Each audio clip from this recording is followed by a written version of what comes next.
officially joined the group of 20 major economies, African leaders have already been holding summits every 3 years with China and also have regular meetings with several U.S. allies, France, Britain, Japan and the European Union.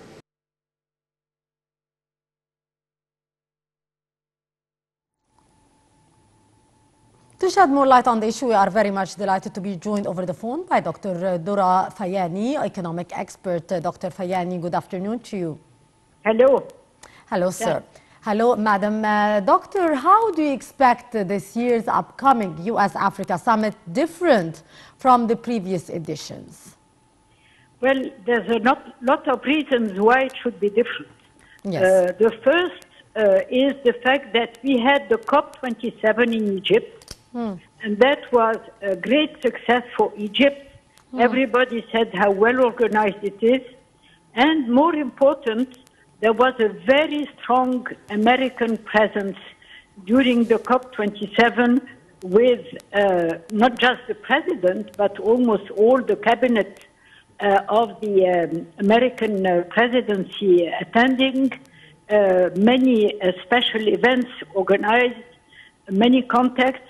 So it's obvious that the U.S. are giving special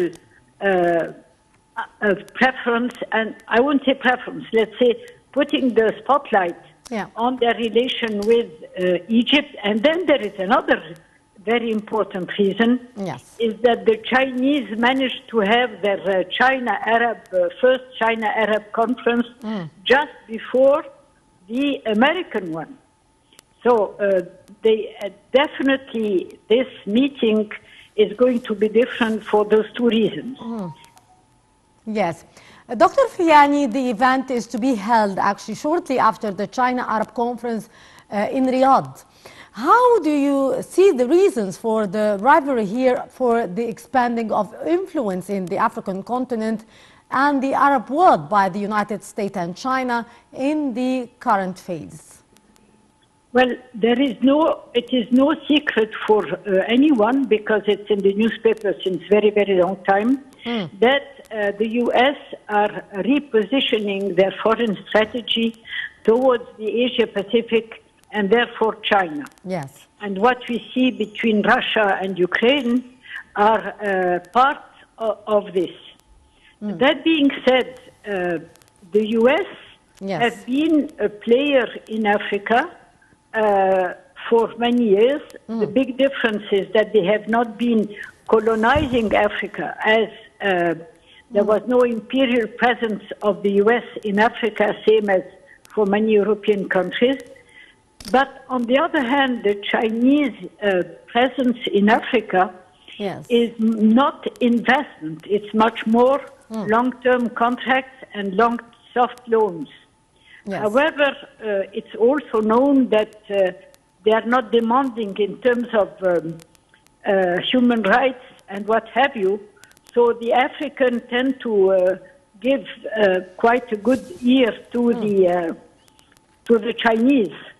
So there is going to be a competition. What I want to say, a very strong competition, and what we have to do as Arab and Africans is that we play this to our best interests.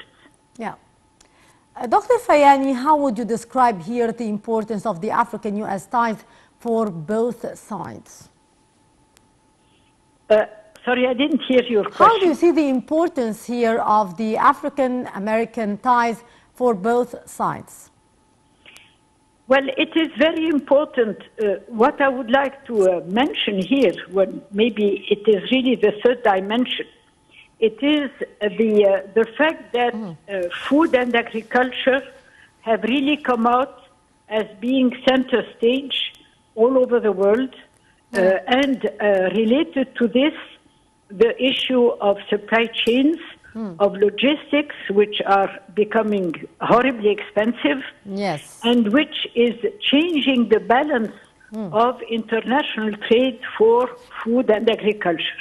And as such, if we admit, as President Sisi said during the COP27, that the real challenge for Africa is the food and agriculture. Yes. That means that it's, logically speaking, the bulk of the effort should go into food and agriculture, because in addition, it's not just climate change, it's the fact that the additional billion inhabitants on Earth is now known to be coming in Africa. Yes. So my view is that the challenge will really be in those fields in a broad sense, because food, when you say food and agriculture, you also say water and renewable energy. Yes. Doctor, what files do you expect to feature high on the agenda of this event? Well, it's difficult to say. Again, Yes. definitely there is going to be a reference to the follow-up on the COP27. Indeed. And definitely the African should hopefully ask the American to be more clear about the loss and damage decision which has been taken, Yes. and what would be their share in it, I mean, as American. And then there is, of course, the other important aspect, which is the remaining of the issues on the table. The Americans have really played an important role in supporting rural development, health programs, education programs in Africa, which is not the case of China. My answer would be that we do hope that the African will have their own agenda and will fight to get it heard. Doctor, what files here do you think would witness more cooperation between Africa and the United States during the conference? Well, as I told you, the question is, what do the African need and want from the States? Obviously, it is very substantial support and help in the food and agriculture sector, or the nexus water, food, energy, as it's called, and especially in relation to the creation of jobs, because that sector is the one who can generate the most jobs, and this is where basically the majority of the African work at the present time. Indeed. So these would be the requirements on the African side. Yes. In addition to, of course, access to markets and so on and so forth. What are going to be the requests on the American side? That is something we need to watch very carefully. Yes. Doctor, also observers say that the U.S. investments in Africa are actually pale compared to those from the Chinese, from the Indians, and from the French. How do you see the reasons for this from your point of view? Well, first, the Indian and the Chinese are not investments. They are long-term contract and soft loans. And that's quite a difference. Yes. Whereas for the American, it is really investment. And I realize I forgot to mention energy, which of course is a very important component of the U.S. strategy, because they want to remain in charge and leading the energy sector worldwide, and especially the fossil fuels, I mean the fossil energy. So for sure, this represents an important part of their investment. But in general terms, what we can say is that the Americans are in the investment side of the table, whereas the Chinese and the Indian are on the long-term soft loan contract of the table. And that's not at all the same thing. Yes. The French is more ambiguous, because the French have an old history with Africa. And they want to preserve it, and they will work on preserving it for sure, both in terms of of investments as well as in terms of long-term contracts and trade. What fields are most attractive to the U.S. investments, Dr. Faiani? Well, as I told you, energy is definitely a very important one.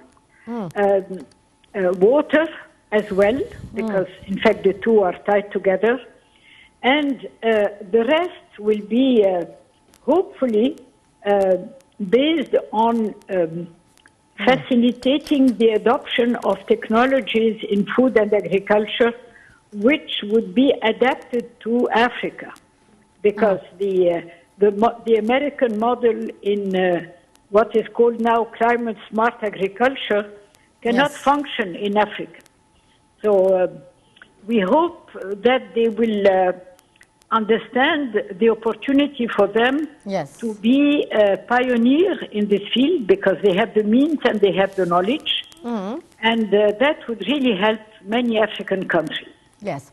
Actually, at the beginning of Biden's tenure, a report said that his administration is opting to focus on the attention on working via African continental free trade area. How has this developed so far? Well, unfortunately, the African free trade area is moving extremely slowly. And that is a major issue because in order to do trade, you have to have regulations which incentivize it and help it. And that is really a topic which I hope will be put on the agenda in order to figure out why is it that things are moving so slowly, and what could be done to accelerate the setup of the free trade agreement. Yes. Dr. Dorra Faiani, economic expert, thank you so much for your precious input and for being our guest for today. And Morocco extended their dream run at the World Cup on Saturday as they outsought and outfought Portugal in a 1-0 win to become the first ever African country to reach the semi-finals, thanks to a touring headed